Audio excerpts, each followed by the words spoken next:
Sejarah Sunan Gunung Jati. 1. Asal-usul. Sebelum era Sunan Gunung Jati berdakwah di Jawa Barat, ada seorang ulama besar dari Baghdad. Telah datang di daerah Cirebon bersama 22 orang muridnya. Ulama besar itu bernama Syekh Kahfi. Ulama inilah yang lebih dahulu menyiarkan agama Islam di sekitar daerah Cirebon. Al-Kisah. Putra Prabu Siliwangi dari Pajajaran yang bernama Pangeran Walangsungsang dan adiknya Rara Santang. Pada suatu malam mendapatkan mimpi yang sama. Mimpi itu terulang hingga 3 kali. Yaitu bertemu dengan Nabi Muhammad yang mengajarkan agama Islam. Wajah Nabi Muhammad yang agung dan caranya menerangkan Islam. Demikian mempesonanya, membuat kedua anak muda itu merasa rindu.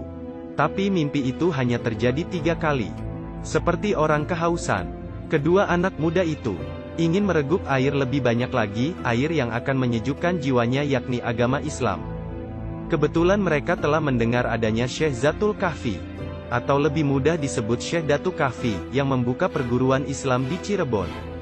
Lalu kemudian mereka berdua mengutarakan maksudnya kepada Prabu Siliwangi, untuk berguru kepada Syekh Datu Kahfi. Mereka ingin memperdalam agama Islam seperti yang diajarkan Nabi Muhammad dalam mimpinya. Tapi keinginan mereka ditolak oleh Prabu Siliwangi. Pangeran Walangsungsang dan adiknya nekat. Keduanya melarikan diri dari istana, dan pergi berguru kepada Syekh Datu Kahfi di Gunung Jati.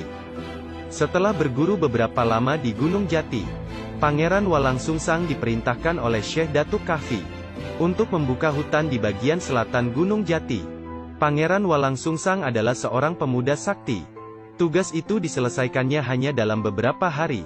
Daerah itu dijadikan pendukuhan yang makin hari banyak orang berdatangan, menetap dan menjadi pengikut Pangeran Walangsungsang. Setelah daerah itu ramai, Pangeran Walangsungsang diangkat sebagai kepala dukuh dengan gelar Cakrabuana. Daerahnya dinamakan Tegal Alang-Alang. Orang yang menetap di Tegal Alang-Alang terdiri dari berbagai ras atau keturunan.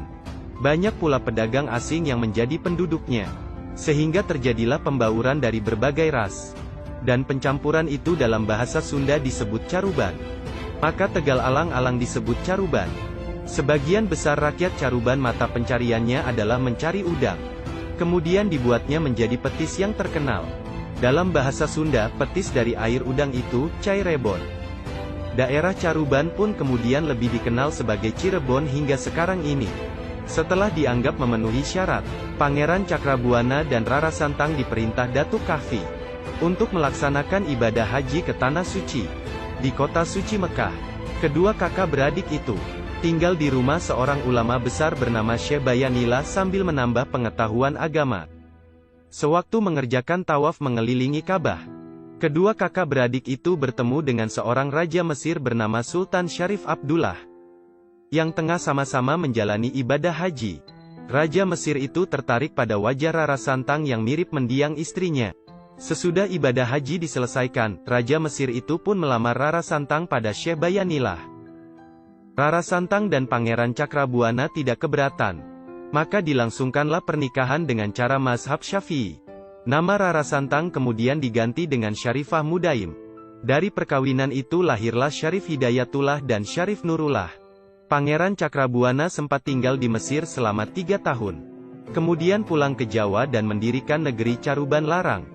Negeri Caruban Larang adalah perluasan dari daerah Caruban atau Cirebon. Pola pemerintahannya menggunakan asas Islami. Istana negeri itu dinamakan sesuai dengan putri Pangeran Cakrabuana, yaitu Pakungwati. Dalam waktu singkat, negeri Caruban Larang telah terkenal ke seluruh tanah Jawa. Terdengar pula oleh Prabu Siliwangi selaku penguasa daerah Jawa Barat. Setelah mengetahui negeri baru tersebut dipimpin putranya sendiri, maka sang raja tidak keberatan walau hatinya kurang berkenan. Sang Prabu akhirnya juga merestui tampuk pemerintahan putranya. Bahkan sang Prabu memberinya gelar Sri Manggana. Sementara itu, dalam usia muda, Syarif Hidayatullah ditinggal mati oleh ayahnya. Ia ditunjuk untuk menggantikan kedudukannya sebagai Raja Mesir. Tapi anak muda yang masih berusia 20 tahun itu tidak mau. Dia dan ibunya bermaksud pulang ke tanah Jawa berdakwah di Jawa Barat. Kedudukan ayahnya itu kemudian diberikan kepada adiknya yaitu Syarif Nurullah. Sewaktu berada di negeri Mesir, Syarif Hidayatullah berguru kepada beberapa ulama besar di daratan Timur Tengah.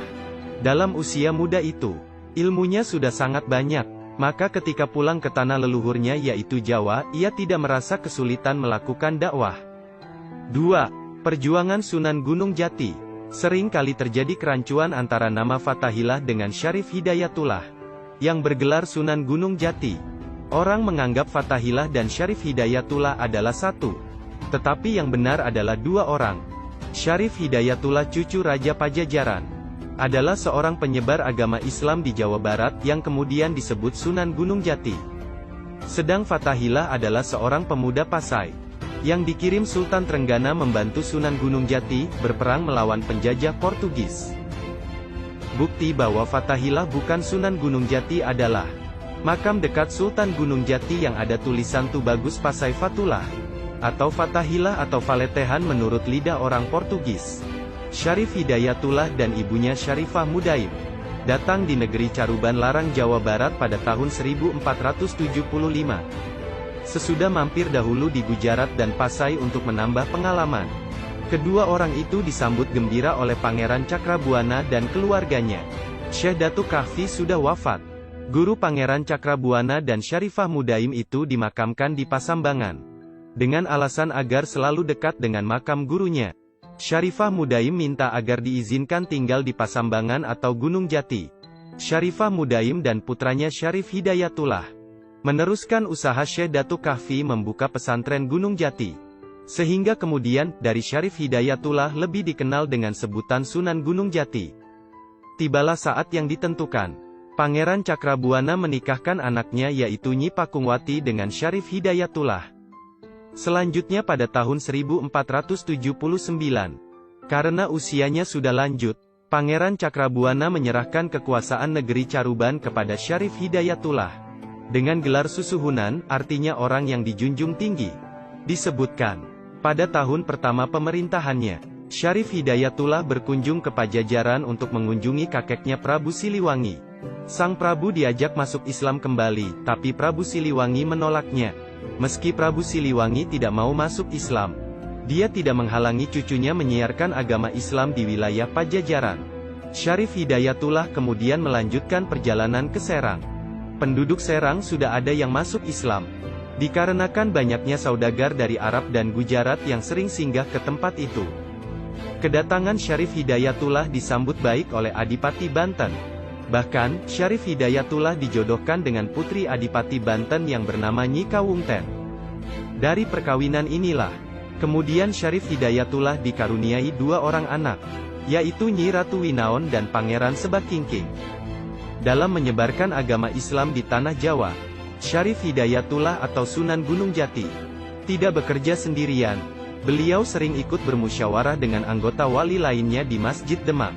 Bahkan disebutkan, beliau juga membantu berdirinya Masjid Demak.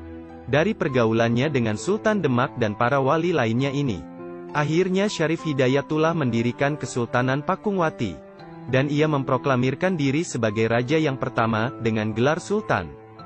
Dengan berdirinya kesultanan tersebut, Cirebon tidak lagi mengirim upeti kepada Pajajaran yang biasanya disalurkan lewat Kadipaten Galuh. Tindakan ini dianggap sebagai pembangkangan oleh Raja Pajajaran. Raja Pajajaran tak peduli siapa yang berdiri di balik Kesultanan Cirebon itu. Maka dikirimkannya pasukan prajurit pilihan yang dipimpin oleh Ki Jagabaya. Tugas mereka adalah menangkap Syarif Hidayatullah, yang dianggap lancang mengangkat diri sebagai raja tandingan Pajajaran. Tapi usaha ini tidak berhasil. Ki Jagabaya dan anak buahnya malah tidak kembali ke Pajajaran. Mereka masuk Islam dan menjadi pengikut Syarif Hidayatullah. Dengan bergabungnya prajurit dan perwira pilihan ke Cirebon, maka makin bertambah besarlah pengaruh Kesultanan Pakungwati. Daerah-daerah lain seperti Surantaka, Japura, Wanagiri, Telaga dan lain-lain, menyatakan diri menjadi wilayah Kesultanan Cirebon. Lebih-lebih dengan diperluasnya pelabuhan Muara Jati, makin bertambah besarlah pengaruh Kesultanan Cirebon. Banyak pedagang besar dari negeri asing datang menjalin persahabatan. Di antaranya dari negeri Tiongkok. Salah seorang keluarga istana Cirebon kawin dengan pembesar dari negeri Cina, yang berkunjung ke Cirebon yaitu Ma Huan. maka jalinan antara Cirebon dan negeri Cina makin erat. Bahkan Sunan Gunung Jati pernah diundang ke negeri Cina, dan kawin dengan putri Kaisar Cina yang bernama Putri Ong Tien. Kaisar Cina yang pada saat itu dari dinasti Ming juga beragama Islam. Dengan perkawinan itu, sang kaisar ingin menjalin erat hubungan baik antara Cirebon dan negeri Cina. Hal ini ternyata menguntungkan bangsa Cina untuk dimanfaatkan dalam dunia perdagangan. Sesudah kawin dengan Sunan Gunung Jati, Putri Ong Tien diganti namanya menjadi Nyi Ratu Rara Semanding. Kaisar ayah Putri Ong Tien ini membekali putrinya dengan harta benda yang tidak sedikit. Sebagian besar barang-barang peninggalan Putri Ong Tien yang dibawa dari negeri Cina itu, sampai sekarang masih ada dan tersimpan di tempat yang aman. Istana dan Masjid Cirebon kemudian dihiasi, dan diperluas lagi dengan motif-motif hiasan dinding dari negeri Cina. Masjid Agung Sang Cipta Rasa, dibangun pada tahun 1480 atas prakarsa Nyi Ratu Pakungwati atau istri Sunan Gunung Jati. Dari pembangunan masjid itu, melibatkan banyak pihak, diantaranya Wali Songo dan sejumlah tenaga ahli yang dikirim oleh Raden Patah. Dalam pembangunan itu, Sunan Kalijaga mendapat penghormatan untuk mendirikan Soko Tatal sebagai lambang persatuan umat. Selesai membangun masjid, diserukan dengan membangun jalan-jalan raya, yang menghubungkan Cirebon dengan daerah-daerah kadipaten lainnya, untuk memperluas pengembangan Islam di seluruh tanah Pasundan. Prabu Siliwangi hanya bisa menahan diri atas perkembangan wilayah Cirebon yang semakin luas itu.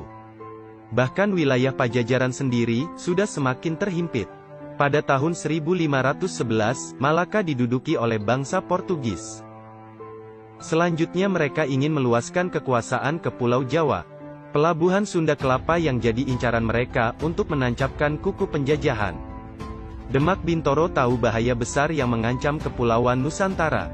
Oleh karena itu, Raden Patah mengirim Adipati Unus atau Pangeran Sabranglor untuk menyerang Portugis di Malaka.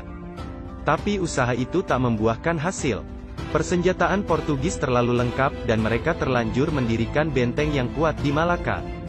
Ketika Adipati Unus kembali ke Jawa, seorang pejuang dari Pasai Malaka bernama Fatahillah ikut berlayar ke Pulau Jawa. Pasai sudah tidak aman lagi bagi mubalik seperti Fatahillah. Karena itu beliau ingin menyebarkan agama Islam di tanah Jawa. Raden Patah wafat pada tahun 1518. Kedudukannya digantikan oleh Adipati Unus atau Pangeran Sabranglor. Baru saja beliau dinobatkan, muncullah pemberontakan-pemberontakan dari daerah pedalaman. Di dalam usaha memadamkan pemberontakan itu, Pangeran Sabranglor meninggal dunia, gugur sebagai pejuang Sahid. Pada tahun 1521, Sultan Demak dipegang oleh Raden Trenggana putra Raden Patah yang ketiga. Di dalam pemerintahan Sultan Trenggana inilah, Fatahillah diangkat sebagai panglima perang yang akan ditugaskan mengusir Portugis di Sunda Kelapa. Fatahillah yang pernah berpengalaman melawan Portugis di Malaka, sekarang harus mengangkat senjata lagi.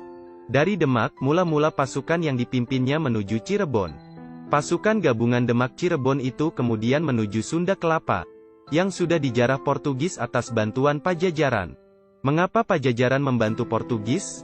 Karena Pajajaran merasa iri dan dendam pada perkembangan wilayah Cirebon yang semakin luas. Ketika Portugis menjanjikan bersedia membantu merebut wilayah Pajajaran yang dikuasai Cirebon, maka Raja Pajajaran menyetujuinya. Mengapa pasukan gabungan Demak Cirebon itu tidak dipimpin oleh Sunan Gunung Jati? Karena Sunan Gunung Jati tahu, dia harus berperang melawan kakeknya sendiri.